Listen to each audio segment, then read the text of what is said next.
The power of the people is what brings us here today.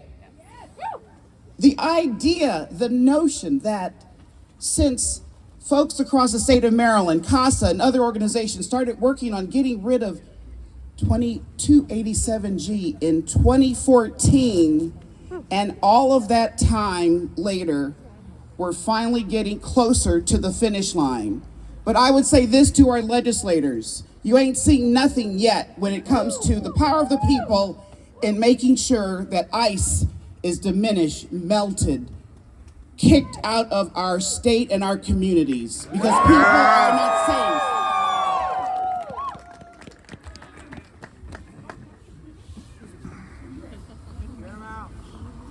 That part, what he said.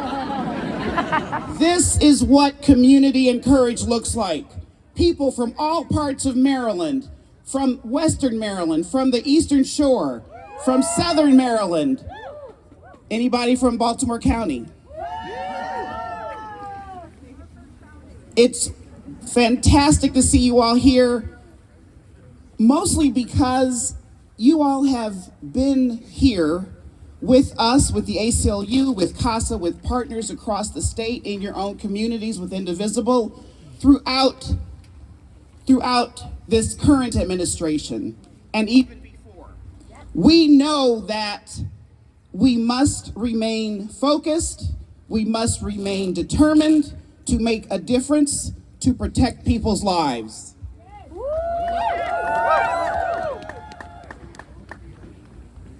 What you're hearing tonight is the sound of people power, and we want to see more of it.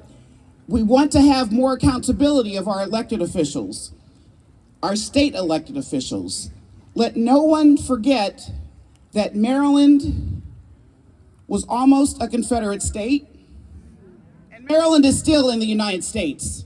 So when your friends around the country say, you're in a blue state, everything must be great. Well, you can tell them the truth. We need everybody. We will not be silenced, we will not be intimidated, and we will not stop working together until everyone in our state and in our country can live freely, safely, and equally under the law.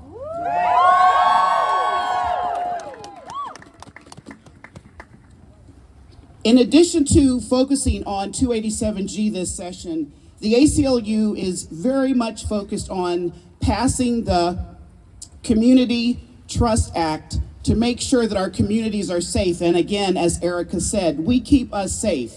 There are organizations and individuals, leaders you will hear from tonight, who in their communities, on their streets, across the state, are making a difference. We don't need ICE, we don't need extra police, we don't need policing our lives. Our local systems exist to promote public safety, not to funnel our neighbors into deportation pipelines. And we're also advocating for a racial profiling bill that speaks to who we are as a state.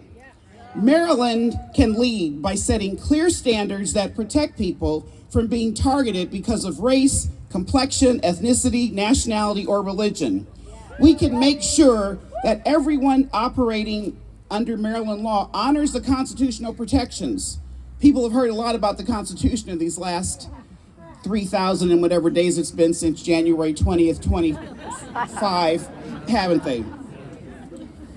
We want to make sure that equal protection is available to everyone under the law. Let's remind our legislators tonight and in the days ahead that these protections, these laws must be passed now. It was an important step to get 287G agreements out of the way, but now we have to move forward. We need to close loopholes. We align our policies with our values. We want to make sure families and children and neighbors are protected. When legislators ask what makes communities safer, we offer a clear answer. Policies that uplift the humanity of every Marylander. That's what keeps us safe. Yeah! Policies that end all voluntary collusion with federal immigration enforcement. That's what keeps us safe. Yeah! Policies that build trust, not fear. we keep us safe. We keep us safe. We keep Maryland safe, all of us, and your neighbors and friends who weren't able to come out and join us tonight, but we keep us safe. And together we protect each other and our rights. And rights are only real when they belong to all of us.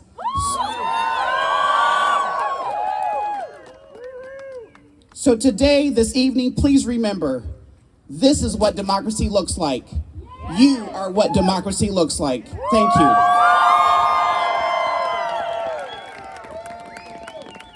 Thank you so much, Dana. Thank you. And that's exactly right. We're here to push policies that